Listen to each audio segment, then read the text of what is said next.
كفى وسلام على حبيبه المصطفى أما بعد فأعوذ بالله من الشيطان الرجيم بسم الله الرحمن الرحيم إن الله وملائكته يصلون على النبي يا أيها الذين آمنوا صلوا عليه وسلموا تسليما اللهم صل على سيدنا ومولانا محمد معدن الجود والكرم وآله وأصحابه الكرام وابنه الكريم وبارك وسلم صلاة دائمة سرمدا أبدا بحمدہ تعالی و بکرم مصطفیٰ صلی اللہ علیہ وسلم۔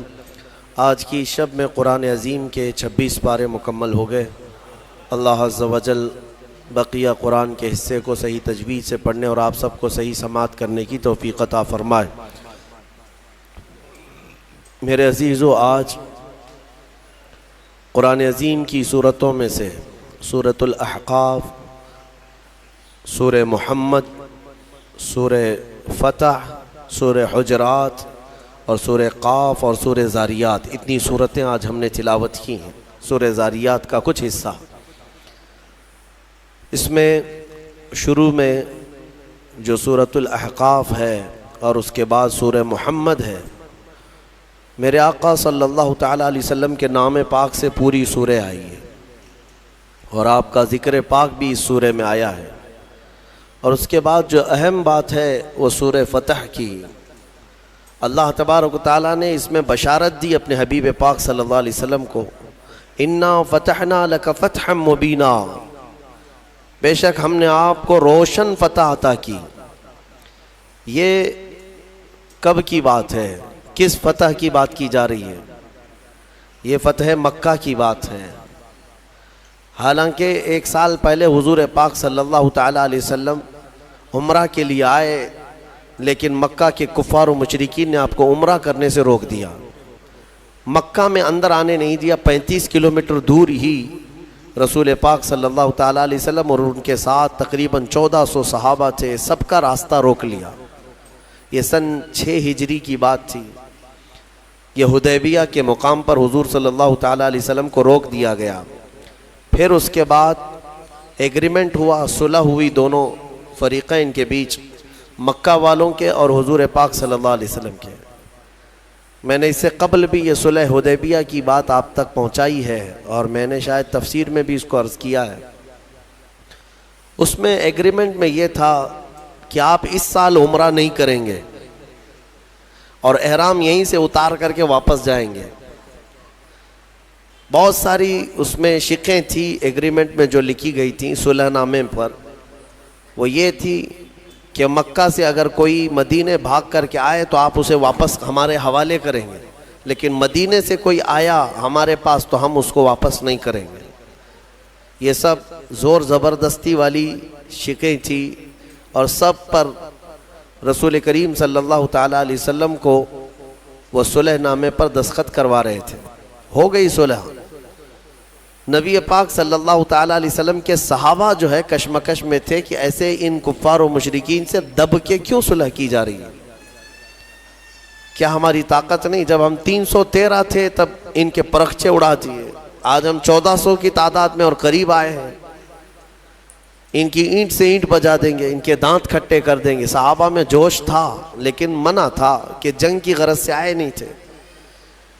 تو جب رسول پاک صلی اللہ تعالیٰ علیہ وسلم واپس جانے لگے مدینہ طیبہ، میرے عزیزوں یہ 6 ہجری کی بات ہے، اللہ تبارک و تعالیٰ نے اپنے حبیب پاک صلی اللہ علیہ وسلم پر یہ سورہ اتاری، سورہ فتح۔ اے محبوب، ہم نے آپ کو روشن فتح عطا فرمائی، جبکہ بظاہر وہاں کیا لگ رہا تھا؟ صلح۔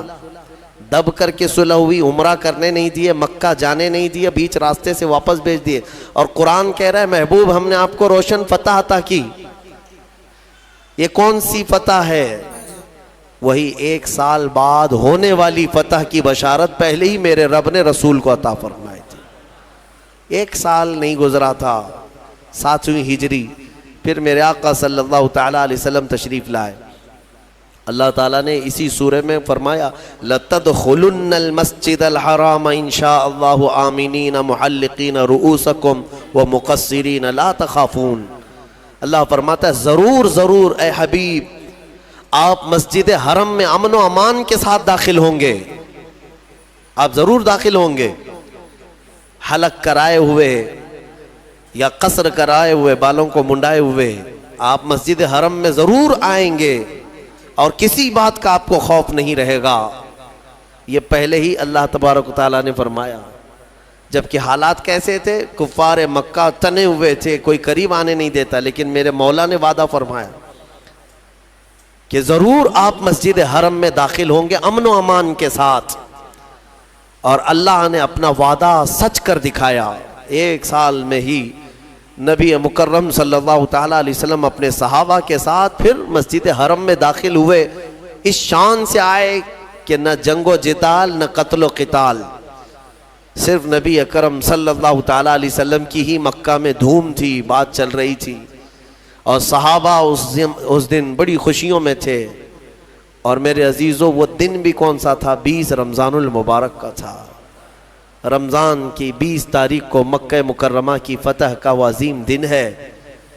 تو اس سورہ فتح میں اللہ تعالیٰ نے اپنے حبیب پاک صلی اللہ تعالیٰ علیہ وسلم کو پہلے ہی خبر فرما دی. اس میں ایک بیعت کا بھی ذکر آیا ہے. اس سورہ میں اللہ تعالیٰ فرماتا ہے لَقَدْ رَضِيَ اللَّهُ عَنِ الْمُؤْمِنِينَ إِذْ يُبَايِعُونَكَ تَحْتَ الشَّجَرَةِ. ہوا کیا تھا؟ ایک درخت کے نیچے حضور پاک صلی اللہ علیہ وسلم نے سارے صحابہ سے بیعت لیا. بیعت اتنا لفظ تو آپ سمجھتے ہیں، اپنے پیر و مرشد کے ہاتھ میں ہاتھ دے کر کے آپ بیعت کرتے ہیں. یہ گناہوں سے توبہ اور عہد کرتے ہیں سیدھے راستے پر چلنے کی. وہ بیعت کون سی تھی؟ نبی پاک صلی اللہ تعالیٰ علیہ وسلم نے صحابہ کو جو جمع کیا تھا وہ کس بات پر ہوا؟ یہ تھا کہ حدیبیہ کے مقام پر جب حضور اور صحابہ جمع تھے تو میرے آقا صلی اللہ علیہ وسلم نے حضرت عثمان غنی کو، عثمان ابن عفان رضی اللہ تعالیٰ عنہ، قاصد بنا کر مکہ بھیجا. کیونکہ آپ مکہ والوں میں بڑے ہی عزت دار مانے جاتے، آپ اشراف میں سے تھے، آپ کے ساتھ کوئی برا کرتا نہیں. تو آپ کو بھیجا گیا تھا کہ آپ جائیں مکہ کے احوال دیکھ کر کے آئیں، وہاں وہ لوگ کیا کیا میٹنگیں کر چکے ہیں یا کیا حالات ہیں. حضرت عثمان غنی بھی احرام کی حالت میں تھے، حضور کے ساتھ آئے ہیں مدینے سے چل کر مکہ تک، حدیبیہ تک. حضور کے حکم پر وہ مکہ اکیلے گئے. جب مکہ میں داخل ہوئے تو مکہ والوں نے آپ کو نہیں روکا. حضرت عثمان کی اپنی ایک عزت تھی، پورے مکہ میں آپ کا ایک اثر و رسوخ بھی تھا. آپ کو کسی نے کچھ نہیں کیا. آپ حالات دیکھنے کے لیے مکہ گئے، حرم شریف کے قریب گئے تو وہاں کے جو بڑے بڑے سردار تھے قریش کے اور جو دشمن تھے ان سبوں نے کہا عثمان ہم تمہاری بڑی عزت کرتے ہیں پہلے سے بھی، اب تم آئے ہو احرام کی حالت میں تو ہم صرف تمہیں اجازت دیتے ہیں تم اپنا طواف کر لو اور چلے جاؤ، تم کعبے کا طواف کر لو اور چلے جاؤ. حضرت عثمان غنی مسجد حرم کے باہر کھڑے رہے، کہا قسم رب ذوالجلال کی موت آئے گی بغیر نبی کے طواف نہیں کروں گا، حضور پاک صلی اللہ تعالیٰ علیہ وسلم کے بغیر میں طواف نہیں کروں. وہاں تک احرام کی حالت میں جا کر کے بھی طواف کیے بغیر واپس آئے. ابھی ہوا یہ کہ ان کی بحث چل رہی تھی مکہ والوں کے ساتھ، کسی نے یہ افواہ اڑا دی، افواہ اڑائی کہ عثمان ابن عفان کا قتل ہو گیا. تو یہاں پر صحابہ کرام میں بھی یہ بات پھیل گئی، کیونکہ قاصد کو، ترجمان کو، ایمبیسیڈر کو مارنا بہت بڑا جرم پہلے بھی تھا آج بھی ہے. قاصد کو نہیں مارا جا سکتا. تو حضور پاک صلی اللہ علیہ وسلم کی طرف سے وہ قاصد تھے اور یہاں صحابہ میں یہ سب افواہ پھیل گئی کہ حضرت عثمان ابن عفان کا قتل ہو گیا، قتل ہو گیا. سب جمع ہو گئے، عرض کرنے لگے یا رسول اللہ اب جنگ تو ضروری ہے، قاصد کو انہوں نے مارا ہے. نبی پاک صلی اللہ تعالیٰ علیہ وسلم وہ غیب داں نبی ہر بات کو جانتے تھے. اب صحابہ اکرام میں یہ جو سراسیمگی تھی، بے چینی تھی، اس کے بعد حضور پاک صلی اللہ علیہ وسلم نے سب کو ایک درخت کے نیچے جمع کیا. اسی درخت کا ذکر یہ آج کی سورہ میں آیا ہے. وہ حدیبیہ کے مقام پر ایک درخت تھا، اس درخت کے نیچے سارے صحابہ کو جمع کیا اور بیعت لیا. بیعت لیا کس بات پر؟ سارے صحابہ سے اس بات پر عہد لیا کیا تم اس بات پر ایمان رکھتے ہو کہ اللہ کے سوا کوئی معبود نہیں اور محمد صلی اللہ علیہ وسلم اللہ کے آخری رسول ہیں، اور تم اسلام پر ہمیشہ ڈٹے رہو گے، جمے رہو گے، چاہے جو بھی مصیبت آئے؟ ان تمام باتوں پر صحابہ کرام نے وہاں پر حضور کے ہاتھ میں ہاتھ دے کر کے بیعت کیا. وہ پوری بیعت کو بیعت رضوان کہتے ہیں. بیعت رضوان. کیوں؟ رضوان کا مطلب ہوتا ہے رضامندی والی چیز، جس چیز سے راضی ہو جائے اس کو رضوان. اب اس بیعت کو بیعت رضوان اس لیے کہتے ہیں کہ قرآن میں اللہ نے اس بیعت کا ذکر فرماتے ہوئے ارشاد فرماتا ہے لَقَدْ رَضِيَ اللَّهُ عَنِ الْمُؤْمِنِينَ اِذْ يُبَايِعُونَكَ تَحْتَ الشَّجَرَةِ. تحقیق کہ اللہ ان مومنوں سے راضی ہو گیا جو درخت کے نیچے آپ کے ہاتھ میں بیعت کر رہے تھے. ان صحابہ سے اللہ راضی ہے. تو بیعت رضوان میں جتنے صحابہ تھے ان کی سند آ گئی قرآن میں کہ اللہ ان سے راضی ہے، اللہ ان سب سے راضی. یہ بیعت رضوان کہلاتی. اب یہاں پر ایک بات اور بھی بتا دیتا ہوں. حضور پاک صلی اللہ تعالیٰ علیہ وسلم نے سارے صحابہ سے بیعت تو لیا. عثمان غنی نہیں تھے وہاں پر، وہ مکہ میں تھے.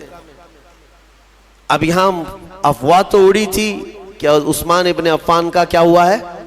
قتل ہو گیا ہے، قتل ہو گیا ہے. لیکن سارے صحابہ جب بیعت سے فارغ ہوئے تو سنو میرے آقا صلی اللہ علیہ وسلم کیا فرماتے ہیں. ارشاد فرماتے ہیں یہ میرا ہاتھ، اور اپنا بایاں ہاتھ نکال کر فرماتے ہیں یہ عثمان کا ہاتھ، اور عثمان کی طرف سے میں خود اپنے ہاتھ پر بیعت کرتا ہوں. اس کا مطلب یہ ہے کہ وہ غیب داں رسول پاک صلی اللہ تعالیٰ علیہ وسلم جانتے تھے کہ عثمان ابن عفان کا قتل نہیں ہوا، وہ عنقریب آنے والے. پھر صحابہ نے دیکھا کہ حضرت عثمان غنی صحیح سلامت احرام کی حالت میں واپس آئے.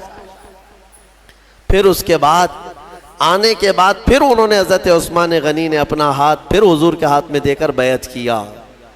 لیکن یہ فضیلت حضرت عثمان غنی کی ہے کہ حضور پاک صلی اللہ علیہ وسلم نے اپنے بائیں ہاتھ کو عثمان کا ہاتھ قرار دیا، عثمان ابن عفان کا ہاتھ قرار دیا. اور حضرت عثمان غنی رضی اللہ تعالیٰ عنہ کے متعلق یہ بات بھی ملتی ہے کہ آپ نے جب رسول کریم صلی اللہ علیہ وسلم کے ہاتھ میں ہاتھ دے کر کے بیعت کیا تو اس کے بعد وہ اپنے ہاتھ کی اتنی حفاظت کرتے تھے کہ پوری زندگی بھر حضرت عثمان غنی نے اس ہاتھ کو کبھی اپنی شرمگاہ کے قریب تک نہیں کیا. حالانکہ جائز ہے آدمی کے لیے استنجا حاجات کے لیے اپنے ہاتھوں کا استعمال کر سکتا ہے نہانے دھونے میں، لیکن حضرت عثمان غنی نے اس ہاتھ کو قریب نہیں کیا صرف اس لیے کہ یہ ہاتھ میں نے رسول اللہ کے ہاتھ میں دیا ہے. یہ ادب صحابہ سے ہی ملے گا تمہیں، یہ ادب جو ہے یہ صحابہ سے ہی ملے گا.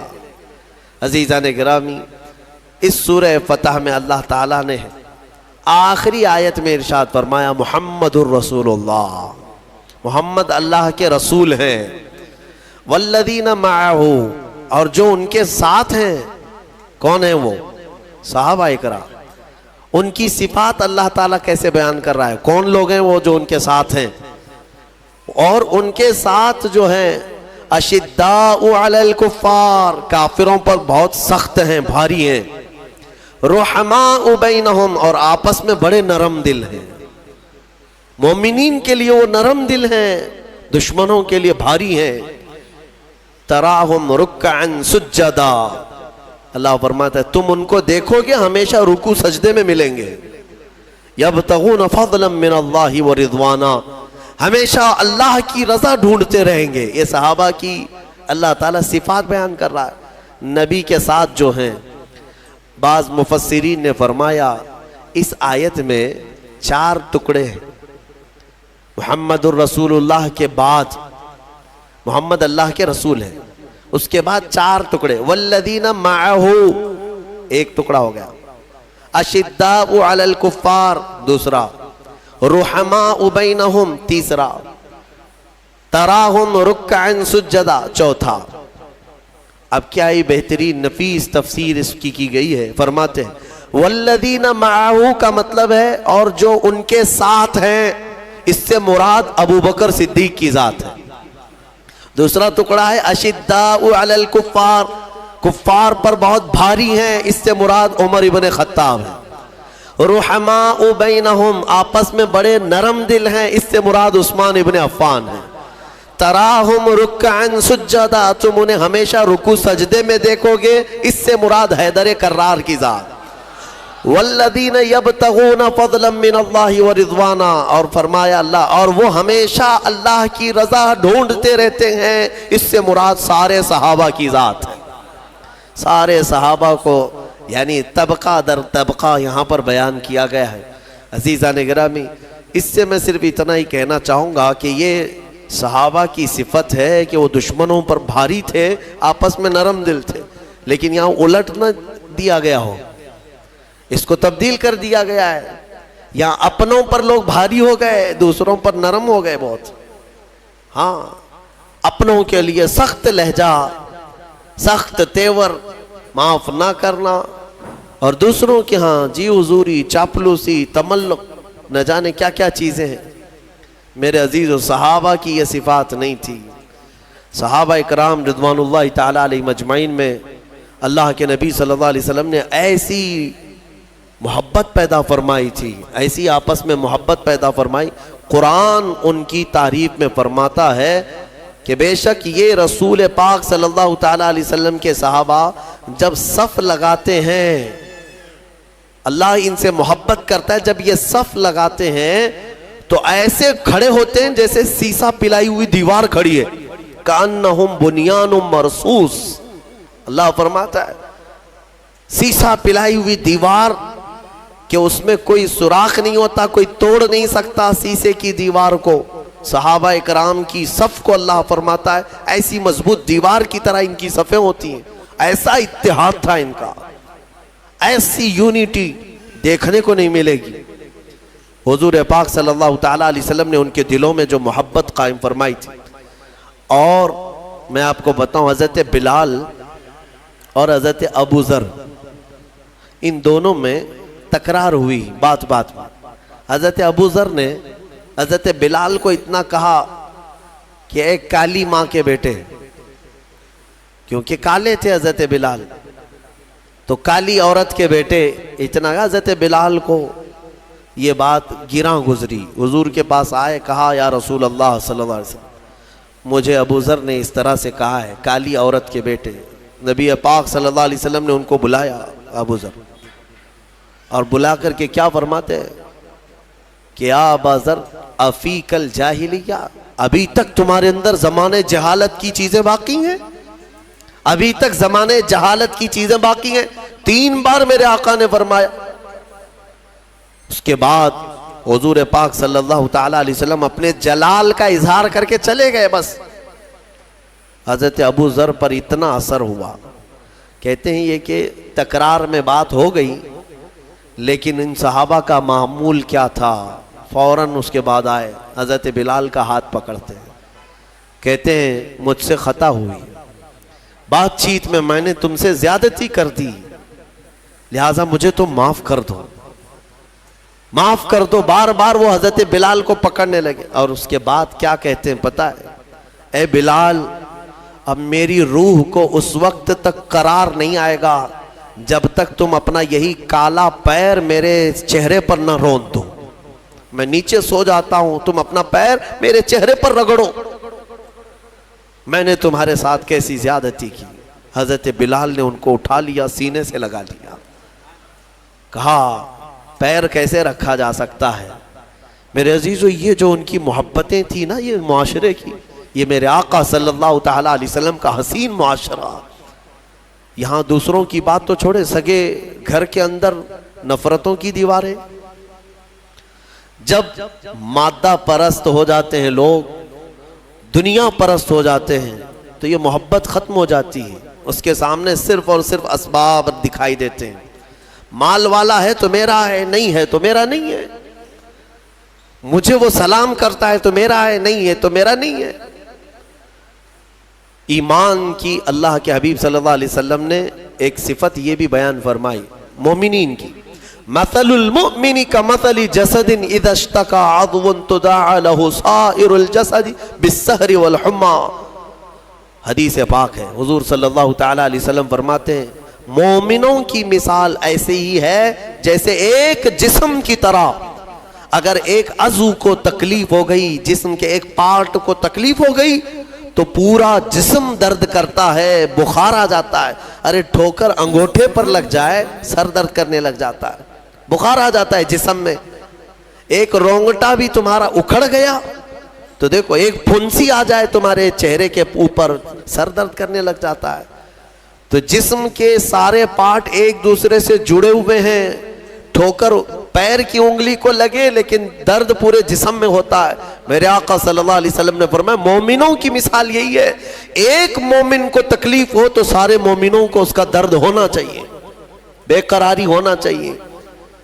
یہ ایسا نہیں ہے کہ جاتا ہے تو جائے کھڈے میں، میرا کیا جا رہا ہے، اپنے کیے کی سزا بھگت رہا ہے. نہیں میرے عزیزو، اس کو مودت نہیں کہتے، یہ تعاطف نہیں ہے مومنین کے درمیان، جس کو میرے آقا صلی اللہ تعالی علیہ وسلم نے فرمایا کہ تم دوسرے مومنین کے لیے نرم گوشہ رکھو، اور اگر مدد نہیں کر سکتے تو اللہ کی بارگاہ میں ان کے لیے دعا کرو اور اپنے دل میں نرمی رکھو. یہ صحابہ کی صفت تھی، رحماء بینہم، وہ آپس میں نرم دل تھے، آپس میں نرم دل تھے. ان کے جو اختلافات بھی نظر آئے وہ صرف اور صرف اللہ کی رضا کے لیے ہیں، اللہ کی رضا کے لیے. باقی اپنے نفس کے لیے کبھی ان لوگوں نے کوئی ایک دوسرے کے ساتھ معاملات نہیں کیے، نفس کے لیے کبھی نہیں کیا. صحابہ اکرام رضوان اللہ تعالی علیہ مجمعین میں کچھ معاملات میں اگر اختلافات تھے، جو رائے کے اختلافات ہو سکتے ہیں، نظریاتی اختلافات جس کو کہتے ہیں، اجتہاد کی خطا کے اعتبار سے اختلافات ہوئے ہوں، لیکن ان کے درمیان آپس میں محبت بھی ایسی تھی کہ وہ اختلاف اس مسئلے کی حد تک رہتا تھا، باقی آپس کی ذاتی جو محبت ہوتی وہ بہت بہت اعلیٰ پیمانے کی ہوتی. ام المومنین عائشہ صدیقہ رضی اللہ تعالی عنہا حضرت علی کرم اللہ وجہہ الکریم کے ساتھ کچھ معاملات میں اختلافات ہوئے، لیکن حضرت عائشہ صدیقہ سے جب پوچھا جاتا کہ فقہ یعنی شریعت کو جاننے والوں میں آپ کی نظر میں کون ہے، ام المومنین فرماتی سارے صحابہ میں موجودہ میں علی سے زیادہ فقہ جاننے والا کسی کو نہیں سمجھتی. تعریف بھی وہی ہے. میرے عزیزو، یہ ایسا نہیں ہے کہ کسی کا دل لبھانے کے لیے، صحابہ اکرام وہ آپسی محبت کی ایسی دیوار تھے کہ انہیں کوئی گرا نہیں سکتا تھا، کوئی گرا نہیں سکتا تھا. رسول پاک صلی اللہ تعالی علیہ وسلم نے وہ معاشرہ تشکیل دیا. میرے عزیزو، آج میں اس سے ریلیٹڈ ایک بات کہنا چاہوں گا.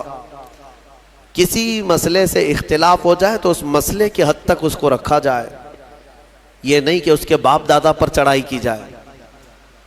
ہاں تو نے یہ مسئلہ جو غلط کیا ہے، ارے اس کا خاندان ہی ایسا تھا، اس کا باپ ایسا تھا، اس کا بھائی ایسا تھا، اور اس کے اخلاق ایسے ہیں، اس کے کردار، پوری کی پوری اس کے ذاتیات پر حملہ، اس کی ذاتیات پر ایسا حملہ کہ وہ مسئلہ تو دبا رہ گیا، تمہارا دل کا کوڑ باہر آ گیا، حسد نکل آیا. میں ایک مثال دیتا ہوں. حضرت علی مدینی، یہ امام بخاری کے استاد ہیں، شیخ علی مدینی، یہ بہت بڑے محدث ہیں. یہ اس زمانے کے ہیں جب امام احمد بن حنبل رضی اللہ تعالیٰ عنہ کا دور تھا، اور وہ بھی بڑے محدث. امام احمد بن حنبل وہ امام ہیں جن کو 5 لاکھ حدیثیں یاد تھی، اور ایک طرف شیخ علی مدینی جو خود امام بخاری کے استاد ہیں، زبردست دونوں محدثین. لیکن کچھ مسائل میں دونوں میں اختلاف تھا، مسائل میں اختلاف ہر زمانے میں رہا ہے، لیکن کیسی شفافیت کے ساتھ. سنو میں بتاتا ہوں. امام احمد بن حنبل اپنے شاگردوں کو لیے بیٹھے پڑھا رہے تھے، اور درس چل رہا تھا. اسی دوران شیخ علی مدینی اپنے گھوڑے پر سوار ہو کر بہت جلال میں آئے. امام احمد بن حنبل کی درسگاہ کے باہر اپنا گھوڑا وہاں پر رکایا اور اتر گئے. اتر کر کے تیزی سے آئے. ان کے تیور بتا رہے تھے کہ آج لڑائی کی غرض سے آئے, آج تو کچھ بڑا ہی ہونے والا ہے. تو جیسے ہی وہ آئے, دروازہ کھولے, امام احمد بن حنبل کی درسگاہ میں اندر آ گئے سیدھے. ایک مسئلے میں دونوں کا بڑا اختلاف چل رہا تھا. کس کا؟ امام احمد بن حنبل, شیخ علی مدینی. ایک کہتے تھے یہ جائز ہے اور ایک کہتے تھے ناجائز ہے, جو بھی ان کے دلائل رہے ہوں. تو جیسے ہی وہ اندر آئے, امام احمد بن حنبل نے اپنے شاگردوں کو باہر بھیج دیا, تم سب باہر چلے جاؤ, ہماری بحث ہوگی. دروازہ بند ہو گیا اور دونوں میں بحث شروع ہوئی. بحث کے آداب بھی میں بتاؤں. فقہی مسائل جو ہے یہ گلی چوراہے میں نہیں بیان کیے جاتے, جو باریکیاں ہیں اس کی. فقہی مسائل تو بیان کرے, لیکن جو بعض جزئیات ہیں, بہت سارے ایسے دقیق مسائل ہیں جو فقہاء کرام کے درمیان ہوتے ہیں, وہ عوام کیا سمجھے گی. امام احمد بن حنبل اور شیخ علی مدینی دونوں بحث کرتے رہے. امام احمد کے شاگرد کہتے ہیں ہم باہر سے سن رہے تھے, ہمیں ایسا لگ رہا تھا کہ اب ہاتھا پائی ہو جائے گی ان کی, دونوں لڑ پڑیں گے اندر. ہاتھا پائی ہونے کے قریب قریب لگ رہا تھا. پھر آوازیں پست ہوئی, دھیمی ہوئی, دھیمی ہوئی. شاگرد کہتے ہیں تھوڑی دیر ہم باہر انتظار کرتے رہے, پھر جو ہے دروازہ کھلا. دروازہ کھلا تو شیخ علی مدینی ابھی بھی غصے میں ہی تھے. دونوں کا مسئلہ حل نہیں ہوا یا جو بھی تھی بات, وہ اٹھ کر کے جانے لگے کہ ٹھیک ہے میں جا رہا ہوں, پھر اگلی بار دیکھ لوں گا. شیخ علی مدینی جانے لگے. امام احمد بن حنبل اپنے وقت کے امام ہیں, محدث ہیں, ان کے پیچھے پیچھے چل پڑے. توجہ چاہتا ہوں, جب شیخ علی مدینی اپنا گھوڑا آگے کرتے ہیں, گھوڑے پر چڑھنے والے تھے, امام احمد بن حنبل ان کے پیروں کے نیچے اپنے دونوں ہاتھ رکھتے ہیں. ان کے پیروں کے نیچے اپنے دونوں ہاتھ رکھتے ہیں. شیخ علی مدینی ان کے پیروں پر ہاتھ رکھ کر کے گھوڑے پر چڑھے, سلام کیا, مصافحہ کیا اور چل پڑے. شاگرد کہتے ہیں ہم دیکھ رہے تھے یہ اندر ابھی ہاتھا پائی کی نوبت اور اس قدر سخت ان کی بحث, اور باہر دیکھو تو یہ گھوڑے پر چڑھنے کے لیے اپنے ہاتھ دے رہے ہیں ان کے پیر کے نیچے. امام احمد بن حنبل سے ان کے شاگردوں نے پوچھا کہ حضور یہ کیا بات ہے, وہ آپ سے ان کی جمتی نہیں ہے, اختلاف ہے, اور آپ ان کی سواری پر چڑھنے کے لیے اپنا ہاتھ دے رہے ہیں. امام احمد بن حنبل نے کہا اے میرے بچوں, شاگردوں, اختلاف میرا اور ان کا مسئلے میں ہے, میرے آقا کے غلام ہونے میں کوئی اختلاف نہیں. تم جانتے نہیں علی مدینی کو وہ احادیث کا ذخیرہ سینے میں رکھتے ہیں, اگر تمہیں ان کا مقام معلوم ہو جائے تو ان کی مٹی سرما لگانے کے قابل ہے. اختلاف ہوگا لیکن ذات سے نہیں, مسائل میں ہوتا ہے, اور مسائل میں اختلاف علماء کا یہ رحمت ہے امت کے لیے, جھگڑے کی ضرورت نہیں ہے.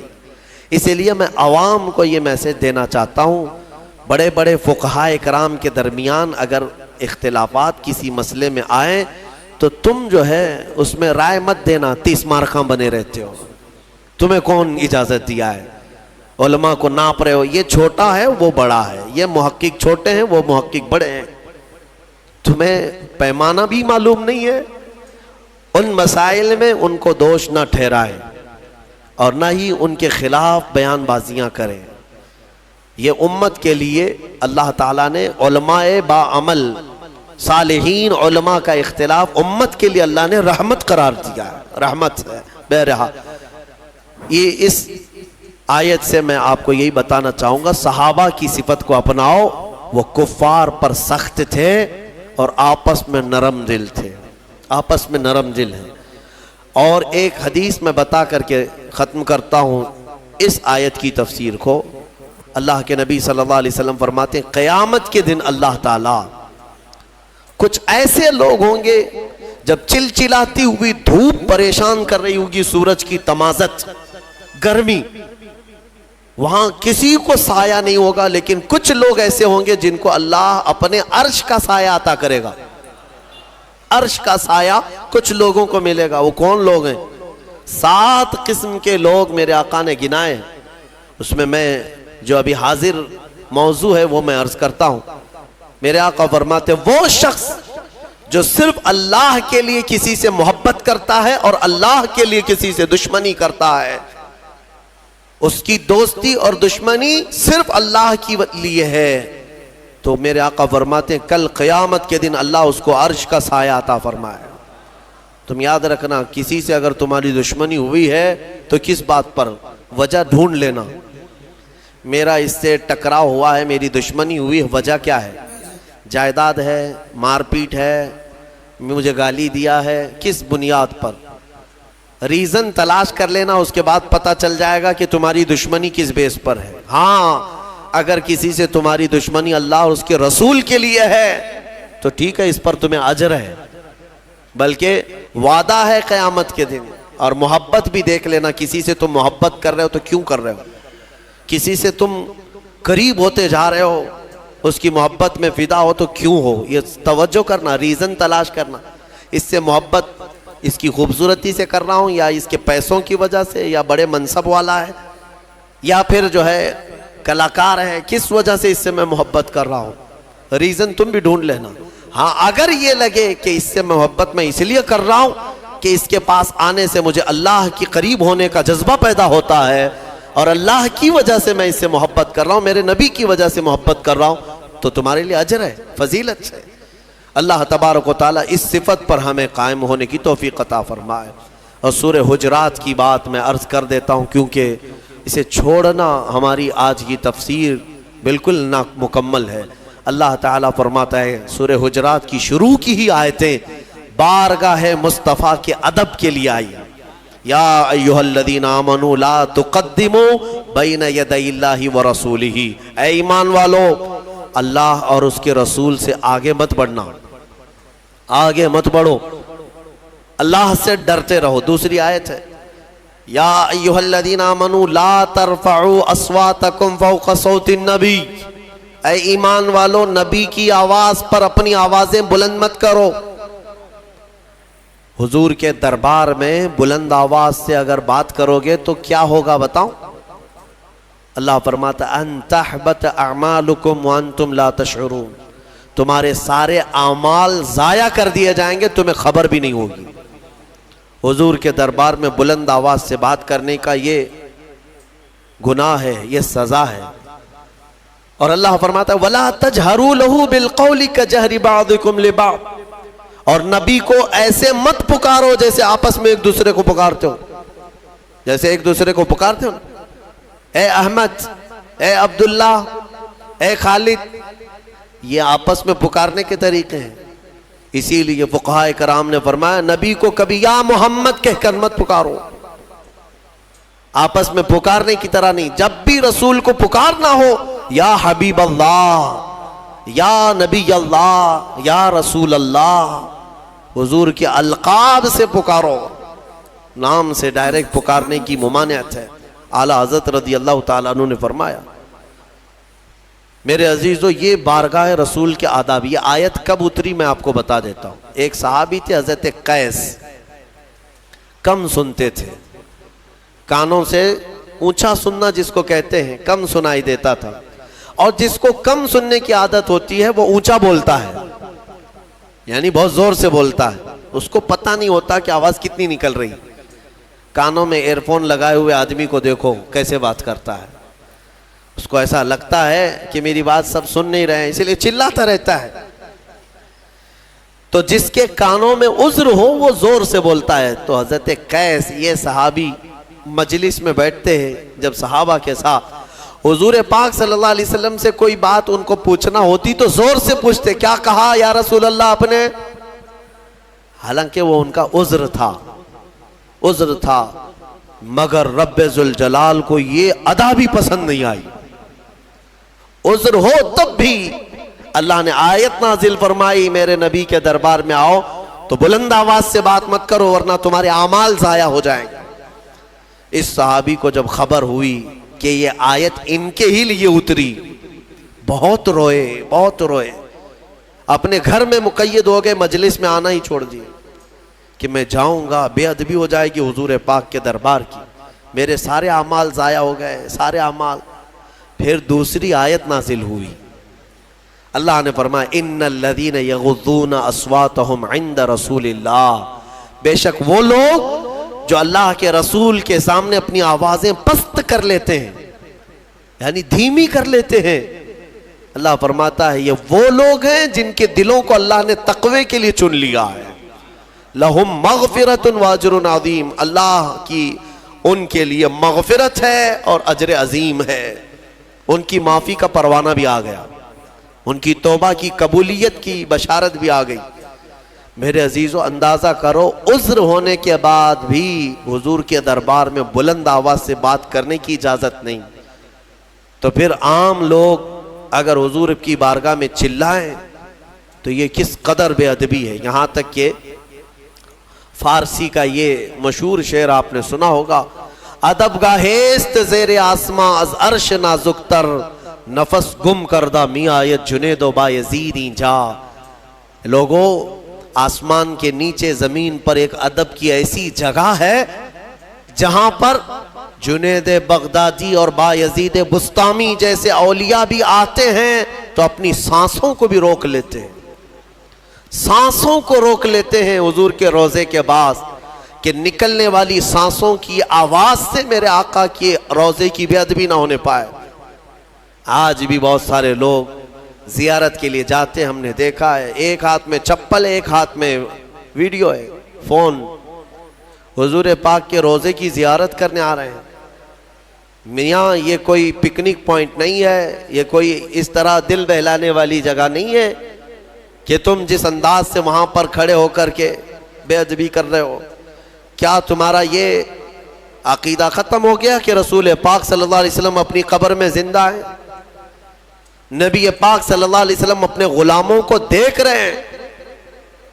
میرے عزیزو، یہاں ہم بیٹھے ہوتے ہیں، ایک عالم بھی سامنے بیٹھے تو لوگ ادب سے بیٹھ جاتے ہیں، پیر نہیں پھیلاتے، ہماری حیثیت کیا ہے؟ لیکن تمہارا تصور کیسا ہونا چاہیے جب رسول کے دربار میں جائیں، حضور اگر دیکھ رہے ہوں، ہاتھ پیر، بلکہ اعلیٰ حضرت فاضل بریلوی رضی اللہ تعالیٰ عنہ فرماتے ہیں، حرم کی زمین اور قدم رکھے چلنا، ارے سر کا موقع ہے وہ جانے والے۔ یہاں تو اگر سر سے چلنے کی طاقت ہوتی تو اعلیٰ حضرت کہتے ہیں میں پیر کے بل نہیں سر کے بل جاتا، اور تم یہاں پر بے ادبی کیا جا رہے ہو۔ میرے عزیزو، بارگاہ مصطفیٰ میں ایسے کھڑے رہو، ایسا گما دے ان کی ولا میں خدا ہمیں ڈھونڈا کرے پر اپنی خبر کو خبر نہ ہو۔ یہ کیفیت ہو جانا چاہیے جب بارگاہ مصطفیٰ میں جائیں۔ اعلیٰ حضرت رضی اللہ تعالیٰ عنہ نے جیسے حاضری دی ہے، میرے عزیزو، ایک دو کی نہیں، یہ مثالیں بہت ہیں۔ حضور کے دربار میں، حضور کی وفات کے بعد کی بات کر رہا ہوں، مسجد نبوی میں حضرت عمر فاروق رضی اللہ تعالیٰ عنہ بیٹھے ہیں، اور کچھ دور سے آئے ہوئے تھے، یعنی وفد آئے ہوئے تھے، کچھ قبیلے کے لوگ آئے تھے مسجد نبوی میں، وہ لوگ زور زور سے باتیں کر رہے تھے۔ حضرت عمر فاروق جلال میں آئے، کہا کہ کنکر ہیں، پتھر ہیں؟ تو انہوں نے پتھر اور کنکر منگوائے، کہا کہ ان لوگوں کو بتا دو اگر وہ اجنبی نہیں ہوتے تو میں ان کنکروں سے ان کے منہ کو مارتا، کہ انہیں پتہ نہیں کہ بارگاہ رسول میں بیٹھے ہیں، مسجد نبوی میں بیٹھے، بلند آواز سے بات کر رہے ہیں۔ اور ام المومنین عائشہ صدیقہ رضی اللہ تعالیٰ عنہ کا معمول یہ تھا کہ حضور کے وفات کی بات کر رہا ہوں، حضور کے وفات کے بعد لوگ اگر یہ کہتے ہیں کہ نہیں یہ حضور کی زندگی میں تھے، یہ آداب نہیں، ام المومنین